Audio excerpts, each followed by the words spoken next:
Hey, what's up guys? Today we're gonna talk about a very interesting topic. What if Itachi had sided with the Uchiha clan instead of the Leaf Village when he betrayed them and all that? For that discussion, we have once again in the channel Lightning Snow. Say hello to everyone. What's going on, guys? Lightning Snow back today with another video. Just to set up the parameters of this discussion, the main story will change after Shisui dies. And this, what if, instead of Itachi taking Shisui's eyes and just killing his clan, he will be like, oh man, this Danzo, he's not a very good person and I should probably side with my clan. That's what's gonna happen here. Itachi is going to side with the Uchiha clan and they're gonna go forward with the coup that they were trying to implement in the Leaf Village. So what are your initial thoughts for this what if scenario here? Well, and something we didn't talk about before when we were discussing it is like how this would really kind of affect Sasuke. It's like for those of you who are kind of seeing this as unrealistic, oh, like Itachi would definitely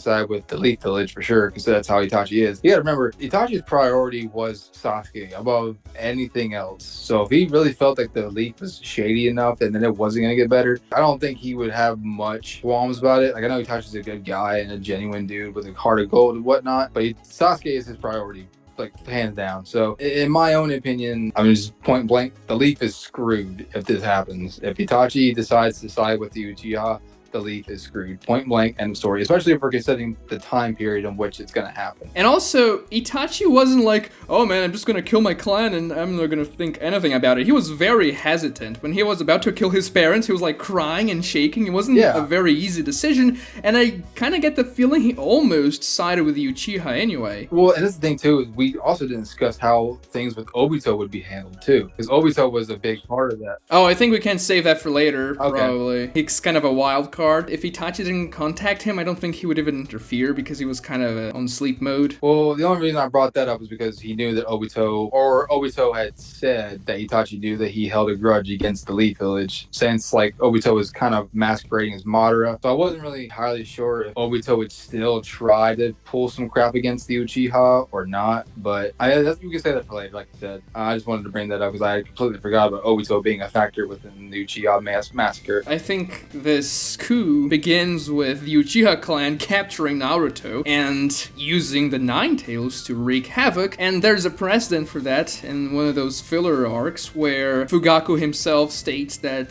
that's what they would have done. Yeah. And Fugaku does have a Mangekyou Sharingan in that filler arc. I don't know if it's complete canon, I don't know if it's an actual official thing, but I think we can actually assume that's probably the case. I don't think it's far off. Well, this is a what if anyway, so if anyone wants to like really start to like seriously debunk that, they can kick rocks. This is just a hypothetical anyway.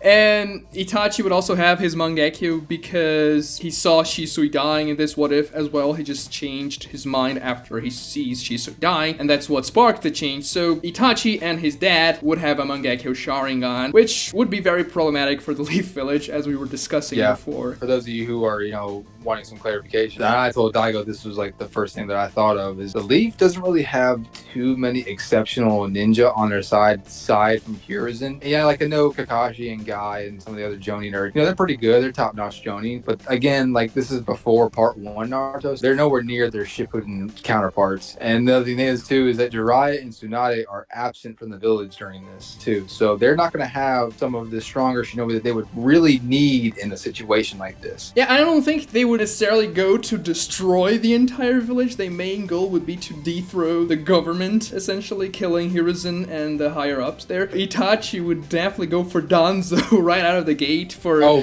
killing Shisui. And he would absolutely destroy Danzo because remember, at this point in time, Danzo didn't have his arm filled with Sharingans because the Uchiha clan hadn't been massacred yet, so he didn't have Sharingans to get from anywhere. So Itachi would just steamroll him, and Hiruzen would probably be the most powerful ninja fighting this quote-unquote war. Civil war, you could say. How do you think he would do against the Nine Tails, which would probably be under Fugaku's control? Listen, listen to me. Look, guys, I do like Hiruzen's combat style, but Hiruzen was already not doing so great initially when the Nine Tails attacked under Obito's control. So this is a Hiruzen who's quite a bit older, and he would probably not do so great. I honestly think it'd probably just come down to a tail beast bomb. They did counter a tail beast bomb in the flashback somehow. It was off screen, but when we see the QB charging another tail beast, Hiruzen says, oh no, he's doing that again, meaning the QB did that before and they countered it somehow, but we just don't really see it how, and I don't really see them doing that constantly. Yeah. And you have to remember that it's not just the Nine Tails this time, it's gonna be the entire Uchiha clan wreaking havoc and killing Shinobi, and the Uchiha clan is the strongest clan in the village by a long shot. Yeah, for sure. And like you said, I don't think Fugaku would outright want to try to kill a whole bunch of people, but there's no way that the Leaf Ninja are going to let something like that slide. So it's going to be a civil war no matter what happens. The only two clans that I could see that would maybe even slightly be able to combat the Uchiha if they work together would be the Hyuga and the Nara clan. And the Sarutobi clan, probably. The Sarutobi clan is pretty powerful too, I would say. Oh yeah, I was going to say them, but we don't really see a whole lot of them though. That's like the problem. That's true. That's true. I hate that. Don't get me wrong, because they have exceptional Shinobi on their side. I almost forget they're a clan within the village, but like of the main ones that we see, I think the Nara and the Hyuga, if they work together, may be able to combat the Uchiha. There's all these statements from the Hyuga, like the Byakugan being a derivative of the Sharingan. Technically, for insight, the Byakugan's the superior, yada yada yada. The Nara clan's made up of some very genius tacticians, so they might be able to do something to combat the Uchiha. How far that would go, I really can't say, because like I told Daigo this earlier, aside from Itachi, Shisui, and to some extent Fugaku, we really don't know how strong the present day Uchiha clan members are. They're kind of more or less featless. Personally, to me, the way I think about it is that they're probably, most of the Jonin within the members of the Uchiha clan are like maybe a couple pegs above Kakashi at this time. And I do think that the Uchiha clan would have some very powerful shinobis because they are the police force in the village, and everyone states they're powerful and all that, but I don't think they would go for, an all-out war, like a complete direct confrontation against the entire village. They would be much more covert about it. They would send ninjas to assassinate their priority targets, so to speak, and use the Nine Tails as a distraction. It wouldn't really come to this all-out confrontation, at least at first, and I do think that the Uchiha would have the advantage of surprise here because they wouldn't be expecting the Uchiha to come. Oh, absolutely not. No, I mean, even if you want to give it to the suspicions from the villagers and whatnot, it's still like no one's expecting them to just outright revolt and even more so use the freaking Nine Tails just randomly. They would definitely be caught off guard if that were to happen. I think what you said earlier about being covert makes pretty good sense, because I can't remember which novel it was, but I remember when one of the Itachi light novels, they were considering somebody to try to abduct or maybe even assassinate Hiruzen like covertly. Wasn't there a filler with Yamato trying to assassinate Hiruzen? I think it was him. Was it him? In the filler episode, yes. I don't know in the light novel. Well, I'm not sure though. I remember reading a statement from it. But that was Danzo's doing, though. I don't know if it was anything to do with the Uchihas. Well, their main pick for that mission was Shisui, or I think they were considering Shisui. Oh, okay, so it's probably something else. But like, you get what I'm saying though, is like they were gonna try to pull something like that off. They would need someone who's really fast and strong at the same time. Yeah, but it wouldn't be just the Hokage, I think. They would go probably after the main chiefs of the village clans and powerful ninjas that could offer some trouble during the takeover. You know what? Get the elders out. Get the elders out of there. Yeah, the elders definitely for sure. Danzo, Itachi would just probably go and murder him out of the cave. Oh yeah, I mean Itachi's out for blood for Danzo. Let's just go and get that. That would be the first thing off the bucket list for Itachi, is killing Danzo. I think the only feasible way that the Leaf would really be able to more or less combat this revolt, if it were to go all out, as we said, is if someone was to abduct Sasuke. I'm pretty sure it's a fat chance of that, but that would be the only way I could see this happening, because Itachi's not going to make a move if Sasuke's life is literally on the line, and I don't think Fugaku would either. That may be expecting too much, because I guess Fugaku in the series is kind of shown known not to really care a whole lot about Sasuke up until Itachi actually kills them, because he's like, oh, take care of Sasuke. If someone were to abduct Sasuke in terms of trying to handle this politically and whatnot, that would be the only way I could see the Leaf really coming out on top. And I can see that, though. Before they launch this attack against the village, Itachi would probably make absolute certainty that Sasuke would be very much safe during this entire ordeal. Yeah. It's a long shot, probably. But I could see that. If they capture Sasuke, yeah, maybe Itachi would say, hey, Dad, no, we have to stop this. no, we need to call this off. Yeah, but other than that, I do think the Uchiha have the edge. Assuming that doesn't happen, how do you think it would go down? I have some questions that I just wonder about. Would anyone else from the village side with the Uchiha clan? Like, would anyone see, oh man, these guys, they're very powerful, they're taking over. We better stay on their side so that we don't get screwed in the future when they are ruling.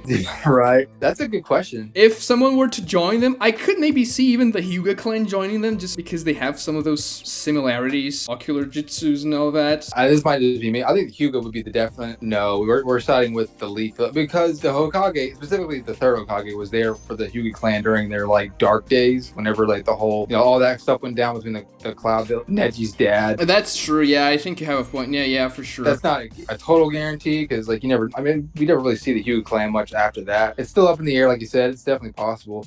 I was honestly thinking that like the clans that would probably be more likely to side with the Uchiha, because they don't really think a whole lot, is the Inuzuka clan. Maybe the Akimichi. I don't think the Akimichi clan, no, because the Inochika show, like, those clans are very much intertwined. But I definitely think a decent amount of people would, because that's what generally happens during these types of revolts. Like, people side with the side that's winning, and the Uchiha would have the factor of surprise here, and they would definitely start winning. I see them preparing this attack covertly, sending their best ninjas to kill the most powerful enemies, like Hiashi, if they couldn't really strike an alliance with the Hyuga clan, maybe the leaders of the Akimichi clan, the Nara clan, the Inuzuka clan, and all that, and of course, probably Hiruzen as well, though I think it would be very difficult to kill Hiruzen in an assassination plot. Danzo definitely, because Itachi would go and take care of that, and then they would unleash the Nine Tails, which would definitely be very difficult for the village to take care of. So if we go off the covert side from the start, I could honestly see Fugaku, like himself, covertly trying to sneak into Hiruzen's office and like giving him an ultimatum, like, look,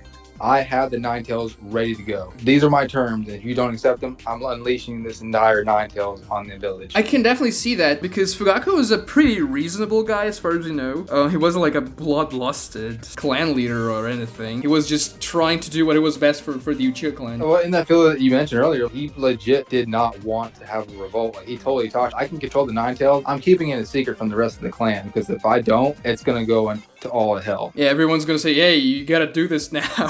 Yeah, so like Fugaku's a genuine dude, so I could honestly see him trying to give Hiruzen ultimatum before any kind of crap hits the fan. Whether or not Hiruzen agrees to any of the terms. No, he would never agree with those terms. It would just result in war. I guess that would just depend on what the terms would be. Like, that's something we have to consider too. Like, we're not entirely, because we were never really told specifically what. Obviously, we were informed that the conversations went sour and it didn't go so well. But I was always curious as to what the Uchiha were actually wanting, because every time they would say that they were trying to reason with the Uchiha, it was never explicitly stated what the conversations aspired to be. I guess it would just depend on what the terms would honestly be. Fugaku wouldn't necessarily want that, but I think the Uchiha clan as a whole wanted Fugaku to be the Hokage. That's probably the main condition, I think. Yeah, that's true. Yeah, like you said, I don't think Hiruzen would really go for that. They could negotiate. Maybe Hiruzen offers Fugaku a council seat member. I also think the Uchiha clan wanted to get more freedom in the village, because they were renegated to the sides, like to the outskirts of the village and all that. They were literally cut off from the village, yeah. That was the second Hokage's fault. I kind of don't like Tobirama, but you could honestly associate all these problems and like just harbor it back to Tobirama. But still, I think that those would be the terms. Fugaku would be the Hokage. The Uchiha would have to be treated with more dignity. I definitely don't see that really being resolved in peaceful terms, because it wasn't in the main series either. Though that may have been Danzo's doing as well. Like, oh, hey, Itachi, maybe you can kill the Uchiha Clan. If I were Fugaku, I would have been like, listen, you and I need to talk things out. You don't need the advice of people like Danzo and the other two council elders, because all they do is like they disagree with you on just about, because Hiruzen was an actual like reasonable dude. Like they showed in the flashback that he wanted to negotiate all the time. And I know there's more to the village than just Danzo and the elders, but the elders and Danzo were literally giving Hiruzen like every bit of harder time that they could. And I feel like if Hiruzen just grew a backbone to them and been like, look, I'm the Hokage, like I get what you're saying, but y'all are stupid and y'all are making things worse. I could see Fugaku being like, look, you and I, we can talk things out. We can negotiate. We can try to make things better for the village. But if you keep listening to these three morons who are trying just to make things worse and we're literally just shutting everything you say down, then things aren't going to get better. This might just be me projecting my own frustration of this particular plot point. Yeah, but Danzo would still just get in the way and try to really screw up those negotiations, because in the original he's like, oh, we don't have time anymore. It's too late. We have to deal with the Uchiha. Maybe we can give Itachi that accidental, oh, I accidentally just already killed Danzo, so can we just like, gloss over that? Like Itachi accidentally kills Danzo before Fugaku gets to meet with Hiruzen. Yeah, let's just harp back to the main series. No one's really harping on Sasuke for killing Danzo. It was really just because he attacked the other Kage. If you think about it, Sasuke killed the sitting Hokage. He literally killed the leader of the Leaf Village, and no one was mad at him. Everyone was just like, oh, nobody cares. Exactly, that's what I'm saying. It's like Itachi's accidentally slipping up and killing Danzo. Whoops! I accidentally activated my Amaterasu, man. So sorry about that. Can't do much about it. Yeah.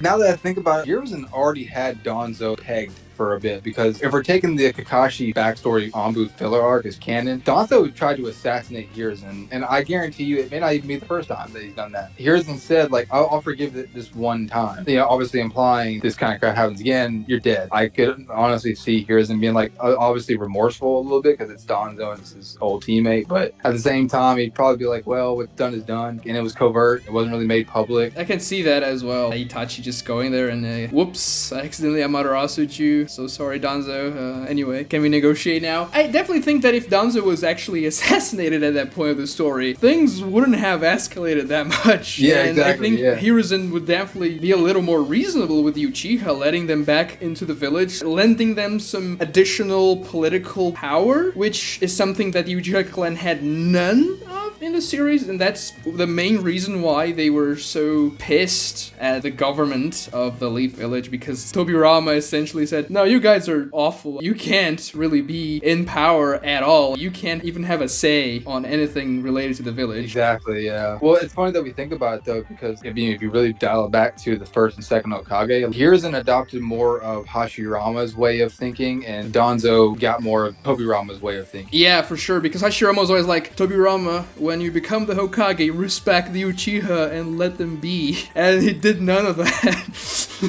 And it's weird because both Tobirama and Danzo have openly stated that they have friends within the Uchiha clan. Hiruzen like literally called out Danzo, like, do you not remember who's a Kagame Uchiha? And Danzo's like, of course I do. He saved my life many times. What is y'all's problem? Oh, it's because he's an exception or whatever, and the Uchiha clan, they are moved by hatred. The perfect example is Sasuke, because if none of this crap would have went down, there's a really good chance Sasuke would have been probably the best abiding Leaf citizen out to protect the village solely. Because we've seen in the main series that before Sasuke left the village, he was all about camaraderie. He was all about protecting his friends and protecting the village. And even after he left the village, he was still about, holding on to a certain set of morals. Danzo, you don't understand. You could have one of the most powerful ninja in this clan, in this village, literally be one of the most law-abiding citizens. And because of all this crap you pulled, you drove Sasuke to become a rogue ninja and kill you. So, you just screwed yourself. Good job. Well done. Some Hokage you are. I can see with that assassination of Danzo, the Uchiha and Hiruzen just striking a deal that gives the Uchiha more power and avoids this entire civil war in the Leaf Village. But if that doesn't happen, if we go with the actual plan to attack the village and take over, I see the Uchiha clan taking some heavy losses, but at the end of the day, I think they would prevail, because Itachi, let's just be real, he would murder like 500 ninjas if he wanted to very quickly, because he's just that more powerful than they are. I definitely do agree. This is kind of the part where like I wasn't sure if you wanted to discuss what would happen with Obito. It's like one of those things in the back of my mind, like, man, that man's still lurking out there somewhere though. Like he's plotting something. I could maybe see him try after everything is done, after the Uchiha won and the village is very much in shambles. I could see him popping in and trying to steal the Nine Tails. That's something that he could probably do. But do you think they would win this confrontation with the village when they have the Nine Tails? Do you think they would be able to assassinate Hiruzen and take over? Absolutely. And like I said, there are options for some of the clan members and the clans themselves maybe siding with the Uchiha. Like you never know. Like a revolt, anything can happen. I mean, for all we know, like you said, the Hyuga might actually side with them. Like that, you just never know. Even if that doesn't happen, I still think, yeah, the Uchiha got this in the bag. The rest of the Uchiha clan members, they're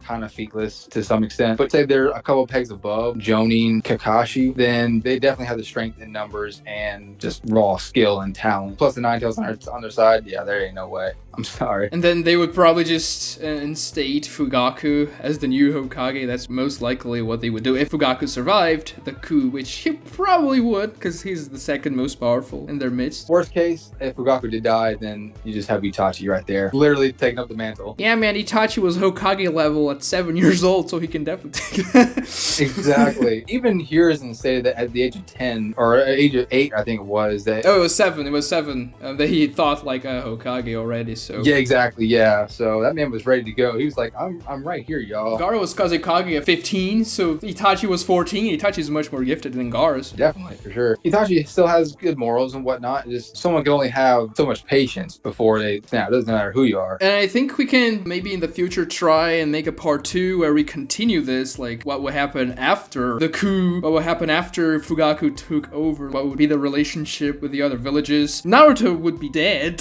which is something weird to think of, but I think it's an interesting scenario. It could actually go like a bunch of different ways, because like if you wanted to do like a part 2 alternate timeline thing, where because we did do a couple scenarios where like if the negotiations went sour, then like what's gonna happen that way if, let's say, negotiations actually go well, like before any kind of like crap hits the fan. Aside from Danzo being killed, I wonder like how the Leaf would prosper with the Uchiha clan. Oh, that would be interesting too, yeah. Imagine them having the Uchiha at full power during the events of the series. That would be very different. Like, the Akatsuki would probably have a lot more issues trying to invade the village. That's what I'm saying, yeah. Well, I mean, they would lose one of their core members right off the bat. We could do something like that, multiverse kind of theory. Yeah, we could do that one. We could do if Fugaku became the Hokage after the coup. There are many possibilities, but that's on you guys. Comment below if you'd like to see us continuing this, and comment below which type of scenario you'd like to see us doing as well. Also, definitely go subscribe to Lightning Snow, and see you guys next time.